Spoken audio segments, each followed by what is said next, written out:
पीले दांत वाली बहू। रंजना कभी ब्रश नहीं करती थी। उसे कितनी बार उसके माँ बाप ने डांटा, लेकिन उसका कोई असर उस पर होता ही नहीं था, जिस कारण से उसके दांत पीले पीले हो जाते हैं। शादी के बाद अरे बहू, वैसे तो तुझ में कोई कमी नहीं है, पर तेरे दांत इतने पीले कैसे हैं बेटा? कैसे मतलब? कोई सर्जरी थोड़ी ना कराई है। वो तो क्या है ना, मैं ब्रश नहीं करती थी तो पीले हो गए। अब क्या करूं?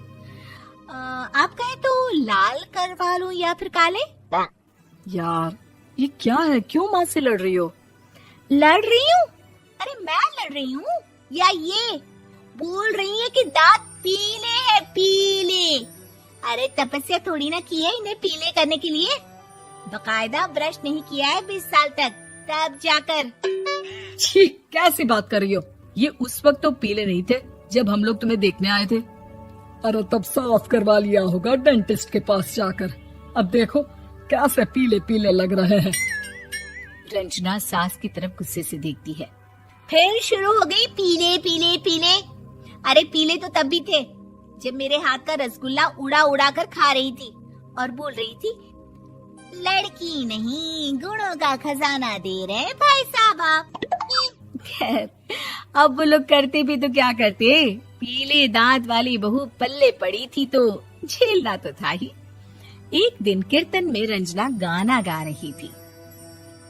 अरे कमला बहन, माँ का द्वार है, यहाँ तो सब शुद्ध होकर आते हैं, फिर अपनी बहू को ब्रश भी नहीं करवाती तुम। दूर से पीले पीले दांत भक्ति में बाधा उत्पन्न कर रहे हैं। अरे कोई 2 साल के बच्ची थोड़ी ना लेकर आई हूँ मैं बहू बनाकर। अच्छी खासी लड़की है, अरे कैसे करवाऊं ब्रश? ये तो उसे खुद करना चाहिए ना। अब माँ बाप तो इसके जैसे तैसे निपटा दिए, ये नहीं सोचा कि सास कैसे संभालेगी। सास बहू को लेकर घर आ जाती है, लेकिन सोच लेती है कि अब इसे लेकर कहीं नहीं जाएगी। अगले रोज बहू कहती है, अरे क्या हो गया, मंदिर नहीं जाना क्या? कीर्तन का वक्त हो रहा है। मेरी मधुर वाणी से कान्हा जी जागते हैं और सोते हैं। आप तो जानती है ना उनकी भक्ति में कितना मन लगता है मेरा।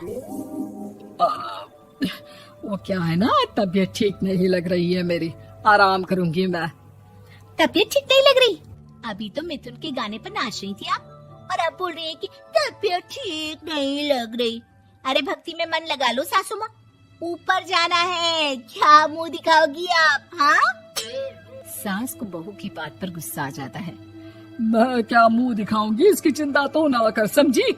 अपने मुंह की चिंता कर, जो ये पीले पीले दांत लेकर हर जगह पहुंच जाती है। पता है लोग कितना मजाक बनाते हैं। ना जी ना, मैं नहीं जाना कहीं तेरे साथ।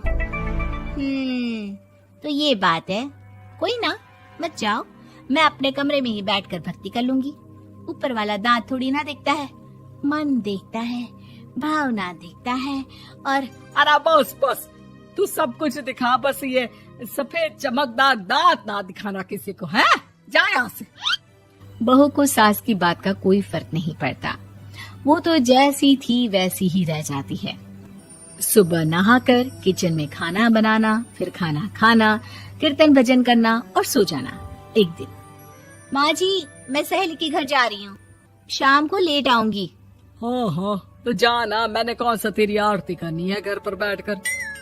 रंजना सहेली के घर जाती है, जहाँ वो पार्टी में जाने की तैयारी कर रही होती है। अरे शिखा, कहाँ जाने की तैयारी कर रही है? मैं गलत वक्त पर आ गई क्या? अरे नहीं यार, उल्टा सही वक्त पर आई है। मैंने ये साड़ी और ज्वेलरी निकाली है यार, शाम को इनके ऑफिस की एक पार्टी में जाना है। बताना कैसा लग रहा है ये सब? नहीं यार, इस ड्रेस के साथ तो वो वाली ज्वेलरी अच्छी लगेगी। हाँ हाँ सही बोल रही है, मैंने ध्यान ही नहीं दिया। वैसे तो हमेशा से मस्त फैशन सेंस रखती है। तो बड़ा जाती होगी ना पति के साथ पार्टी में। रंजना कुछ नहीं बोलती, बस सोचती है कि यार काश ये बात सही हो जाती, पर मैं क्यों नहीं जाती पार्टी में? क्या इन लोगों की कोई पार्टी होती नहीं होगी? रंजना घर आती है और रात में पति से सवाल करती है, एक बात बताइए, आप मुझे किसी पार्टी में क्यों नहीं ले जाते? क्या आपके यहाँ ऑफिस में पार्टी नहीं होती? पति बेचारा क्या कहता कि दांत पीले हैं तुम्हारे इसलिए। अरे कोई पार्टी होती नहीं हम लोगों के ऑफिस में, तो कहाँ से लेकर जाऊं? और मार्केट, मॉल, कहीं वीकेंड घूमना, कहीं तो। अरे यार, सारे हफ्ते में एक छुट्टी मिलती है, तो सोचता हूँ कि आराम ही कर लूं। क्यों? रंजना मन मार के रह जाती है। पहले कभी सास के साथ मंदिर जाया करती थी, लेकिन वो भी सास ने ले जाना बंद कर दिया। घर बैठी बैठी रंजना बोर हो जाती है। तभी उसे आइडिया आता है और वो मायके जाने का सोचती है। सासू माँ, 2 दिनों के लिए मम्मी के घर जा रही हूँ। अच्छा ठीक है, आराम से जा। और हाँ, माँ से कुछ अच्छी आदत सीख कर आना कि कैसे शरीर के हर भाग की तरह दांतों की सफाई भी जरूरी होती है, समझी? शुरू हो गई ना आप। वो लोग आपकी तरह नहीं है कि छोटी छोटी बात का बतंगड़ बना दे। उन लोगों के लिए मैं मायने रखती हूँ, ना कि मेरे पीले पीले दांत। रंजना माँ को बिना बताए उन लोगों को सरप्राइज देती है, लेकिन जैसे ही वो दरवाजे पर पहुँचती है, अंदर देखती है कि घर वाले कहीं जा रहे होते हैं। अब माँ, काश रंजना दीदी के दांतों वाली प्रॉब्लम नहीं होती, तो वो भी हम लोगों के साथ चलती ना बुआ जी की बेटी की शादी में। हाँ बेटा, लेकिन अब उसे कौन समझाए कि उसको उसके पीले दांत नहीं दिखते, लेकिन उसके आसपास के लोगों को कितना एम्बैरेसिंग फील कराते हैं। मुझे तो कितनी बार उसके स्कूल की टीचर ने शिकायत की कि उसके साथ कोई लड़की बैठना भी नहीं चाहती, और ना ही कॉलेज में कोई उससे बात करना चाहता था। लेकिन पता नहीं क्यों उसे ये बात समझ में ही नहीं आती। कोई कमी नहीं है उस लड़की में, बस यही कि दांत पीले हैं। वो तो भला हो जीजा जी और उनकी माँ का, जो दीदी को जैसी है वैसे ही रखा हुआ है। रंजना को अपने घर वालों की बात सुनकर बहुत दुख होता है। वो सोचती है कि वो क्या करे, लेकिन फिर वो सीधा डेंटिस्ट के पास जाती है, अपने दांत चमकाती है और कसम खाती है कि वो रोज ब्रश करेगी। अरे क्या हो गया? तुम तो 2 दिनों के लिए गई थी ना, पर कोई ना, अच्छा है, चलो आ गई तो। रंजना सास के सामने आकर खड़ी हो जाती है और पूरी स्माइल करती है, उसके चमकदार दांतों को दिखाती हुई। हैं? चले मंदिर। माँ, मुझे माफ कर दीजिए, मैंने आप लोगों को बहुत एम्बैरेसिंग फील करवाया।